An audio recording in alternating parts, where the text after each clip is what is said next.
But Gold was a song that was really, the reactions of the audience really made us think that we were onto something. Can you explain? Well, there's something that I heard when I wanted to make that song. I heard this pattern in my mind, and I got together with Ruben, Samama, and Amber, Docters van Leeuwen, who play cello and bass. And without drums, I think we managed to create this little groove. And the first time there's a pause in the introduction and the song stops and then the groove begins. And I saw a lot of heads kind of perk up and they picked up on that groove. And that's the same reaction I had when we played it for the first time for ourselves in the rehearsal. So it's a good feeling to see that people picked up on the thing that you like is what they like. Yeah. And it kind of takes this thing away that you created this and you're giving it to them. It's more like you both want to hear this thing. And that must be related to 1,000 other songs or grooves that they have felt, So it's difficult to put your finger on when it starts. But I felt really good about that because we're creating movement and there's no drums. And as much because of the emptiness in between the sounds, people are starting to get drawn in. And this feels like incredibly exciting because of all the times when it doesn't work, maybe. And then that day, okay, we have this. It's a great feeling. I think there were only 7 people in the room though, but it's the same, No, that's maybe even more intimate. Yeah. And was this also the starting point? Because you already mentioned Ruben, I don't know, and Amber.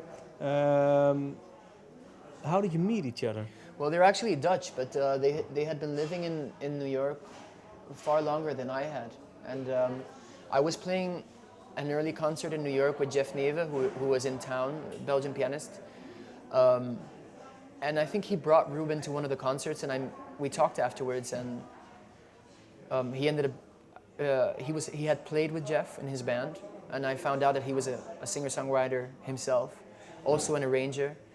And he had sort of the background and the talent that I thought could end up producing the record more and more. When I interacted with him and heard him play, he was so quick, very talented, very quick. I didn't have to explain a lot. And in terms of aesthetics, it's hard to find people who are on the same page.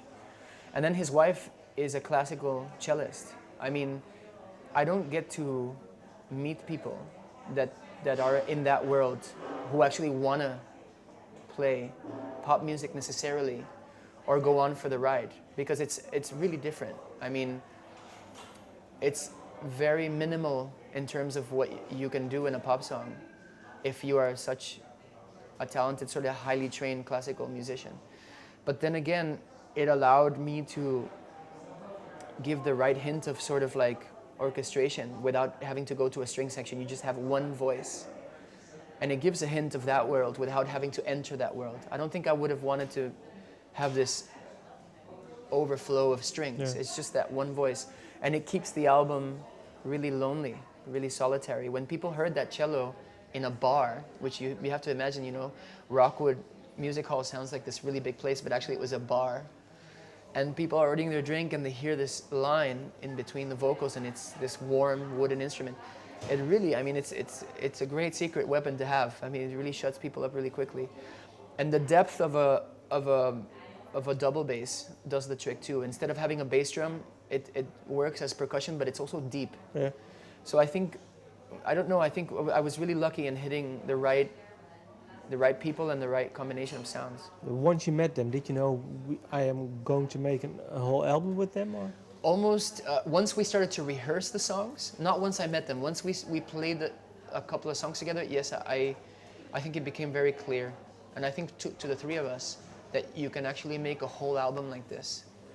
But it's a decision which, I can tell you, it sounds like the decision that would make kind of for a difficult record because it's so minimal, but at the same time, it's probably one of the easiest records that I've made, just because it all has one sound. Were the songs written by then, or did you write them once you met them? I started to write them once I met them. I had a couple, I had 3 or 4, and then I would write during the week, and then we would actually rehearse towards the weekend and play in the weekend. So it was kind of like me by myself writing, then taking the song to them. It had to pass my test. I had to fall in love first, and then I had to convince them of the song, and then we had to convince the audience. So there was 3 filter systems there working in order to get the music out there. And how many songs didn't make all the filters? Man. There's a song called Saint Mary about living in Chinatown. Yeah. That's probably a specific thing I can tell you because it's never going to come out. There's a song that I worked on for the whole duration of being there. That never saw the album because it just didn't thrill us, you know. And we kept playing it until fairly recently, and then we were about to record it, and it just dissolved. How did you? Can you explain the differences between the songs that you wrote before you met them, but that actually made it up onto the album, and the last song that you wrote when you worked with them and that made it up to the album? How did your songwriting change between those? You know what? Like when you have to think about it, that if you're talking to people, like I'm sure that my attraction to a certain kind of music led me to work with them. I'm sure about that. I'm not talking about some strange destiny. For me, it's something very practical. You take a lot of decisions that lead you in a certain path, and ending up with these musicians in a room, for me, confirmed my attraction to a certain kind of sound. And knowing what they can do goes back and feeds the kind of music you make. So my point is, you play a gig and you're so excited with these possibilities of, even though there's very few people in the audience, the next day at home you wake up and the song you write is very much inspired by that. So it's kind of a loop that feeds itself. Yeah, I know what you mean. And actually the album is done, but what I know we're capable of now also makes me write new songs. So you will be maybe recorded on the album with them? Yeah, certainly. And also in terms of production, what Ruben was able to do, I think it would be a pity to just leave it at that. There's a lot, especially because it's an album that's recorded of live performances. Like we were all in the room together. This happens really fast, and you're left, like once you taste this, you want to do it again. Meaning, make more music that will put you, and even probably go a little bit further in some ways. Yeah. Because this was new to me. I had never had done an album playing live. Last question, because I have to wrap it up. The album is called This Marauder's Midnight. There's also a story. Yeah. A Marauder's Midnight. Yeah. How does the music and how do they relate to the story? Actually, the songs, in terms of theme, they have nothing to do with the story.